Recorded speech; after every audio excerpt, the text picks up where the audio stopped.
नंद गोपाल नंदी देखते रह गए, इधर 2 टिकट ले गए दिनेश खटीक। बीजेपी भूल गई परिवारवाद का नियम। सरकार में भाई मंत्री, अब 2 बहनें बनेंगी चेयरमैन। बीजेपी में भगदड़, अखिलेश यादव करेंगे अब बड़ा खेल। उधर केशव मौर्य और नंद गोपाल नंदी के बीच टकरार हुई, इधर सीएम योगी का आ गया धमाकेदार बयान। योगी सरकार के मंत्री नंद गोपाल नंदी के जख्मों पर अब उनकी पार्टी ने नमक डाल दिया है। ऐसा कहा जाता है कि सरकार एक है, लेकिन योगी आदित्यनाथ और केशव प्रसाद मौर्य के बीच पार्टी के अंदर ही 2 गुट बने हुए हैं। लेकिन निकाय चुनाव से ठीक पहले इस बार प्रयागराज में केशव प्रसाद मौर्य और नंद गोपाल नंदी आमने सामने आ गए हैं। परिवारवाद का विरोध करने वाली भाजपा ने राज्य मंत्री दिनेश खटीक की 2 बहनों को चुनावी मैदान में एक साथ उतारा है। राज्य मंत्री दिनेश खटीक की एक बहन वर्षा मोघा सहारनपुर के सरसवा से भाजपा की टिकट पर चेयरमैन का चुनाव लड़ रही हैं। वहीं दूसरी बहन सुधा देवी मेरठ की हस्तिनापुर सीट से चेयरमैन की प्रत्याशी हैं। प्रयागराज में नंदी की पत्नी अभिलाषा गुप्ता 2 बार मेयर रह चुकी हैं। एक बार निर्दलीय और दूसरी बार बीजेपी के टिकट पर परिवारवाद की बात कहकर अभिलाषा गुप्ता का टिकट काटा गया था।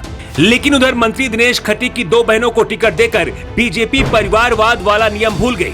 मंत्री खटीक की 2 बहनों को टिकट मिलते ही बीजेपी के अंदर बगाव शुरू हो गई है। दिनेश खटीक की बहन वर्षा मोघा को टिकट मिलने के बाद नगर अध्यक्ष समेत कई लोगों ने भाजपा से सामूहिक इस्तीफा दे दिया है। इसमें महामंत्री, उपाध्यक्ष, 8 पूर्व सभासद, बूथ अध्यक्ष सहित बीजेपी कार्यकर्ता शामिल हैं। इसका फायदा उठाने की फिराक में अब सपा है। दावा किया जा रहा है कि अखिलेश यादव ने कहा है कि जो भी बीजेपी के नेता सपा में आना चाहते हैं उनको शामिल किया जाए, और अगर ऐसा होता है तो दिनेश खटीक की बहन चुनाव हार भी सकती है। अब सवाल ये है कि क्या बीजेपी पार्टी के अंदर ही हर किसी के लिए अलग अलग नियम है? सवाल ये भी है कि अगर खटीक की 2 बहनों को मेयर का टिकट दिया जा सकता है तो फिर नंदी की पत्नी का टिकट क्यों काटा गया? सवाल ये भी है कि क्या नंद गोपाल नंदी के खिलाफ पार्टी के अंदर ही कोई बड़ी साजिश हो रही है, क्योंकि ये आरोप खुद नंदी ने लगाए हैं। नंद गोपाल नंदी ने कहा कि पार्टी को कुछ लोग प्राइवेट लिमिटेड कंपनी की तरह चला रहे हैं। बिना नाम लिए नंदी ने ये आरोप केशव प्रसाद मौर्य पर लगाए हैं।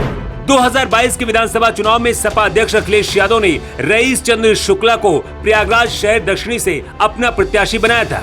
रईस उस समय भाजपा प्रत्याशी नंद गोपाल नंदी के सामने चुनाव लड़े थे। रईस चंद को टिकट मिलने से सपाइयों में नाराजगी थी। सपाइयों ने रईस को भाजपा के एजेंट बताया था। रईस चंद वापस जाओ के नारे भी लगे थे। इसका परिणाम ये हुआ कि नंदी के सामने रईस चंद शुक्ला तब हार गए थे। मंत्री नंद गोपाल नंदी से बिना पूछे रईस चंद को बीजेपी में केशव प्रसाद मौर्य ने शामिल कराया है। मतलब एक तरफ नंदी की पत्नी अभिलाषा गुप्ता का एक तरफ मेयर का टिकट काटा गया और दूसरी तरफ सियासी दुश्मन को पार्टी में शामिल किया गया। नंदी के लिए ये जख्मों में नमक डालने जैसा है।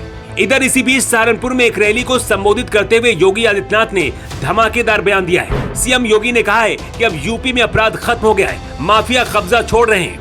यूपी में माफियागिरी अब अतीत की बातें हो गई हैं, सब कुछ बदल चुका है। निकाय चुनाव के लिए योगी मेहनत कर रहे हैं, लेकिन क्या योगी के मंत्रियों की वजह से ही बीजेपी को नुकसान हो जाएगा? प्रयागराज में जहां उप मुख्यमंत्री केशव प्रसाद मौर्य और नंद गोपाल नंदी के बीच टकरार शुरू हो गई है, तो वहीं राज्य मंत्री दिनेश खटीक की 2 बहनों को टिकट दिए जाने के बाद पार्टी के अंदर ही बगाव शुरू हो गई है। राज्य मंत्री दिनेश खटीक की एक बहन वर्षा मोघा सहारनपुर के सरसवा से और दूसरी बहन सुधा देवी को मेरठ की हस्तिनापुर सीट से चेयरमैन का प्रत्याशी बनाया गया है।